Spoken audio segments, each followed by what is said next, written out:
کہ بے شک یہ قرآن رہنمائی کرتا ہے اس راہ کی، اس راستے کی جو سیدھا راستہ ہے۔ وَيُبَشِّرُ الْمُؤْمِنِينَ الَّذِينَ يَعْمَلُونَ الصَّالِحَاتِ، اور مومنین کے لیے خوشخبری ہے، بشارت ہے کہ جو نیک عمل کرتے ہیں، یعنی اعمال صالحہ کرتے ہیں،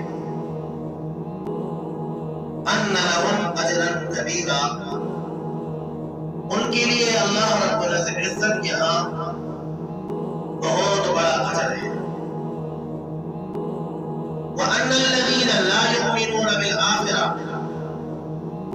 اور جو لوگ آخرت پر ایمان نہیں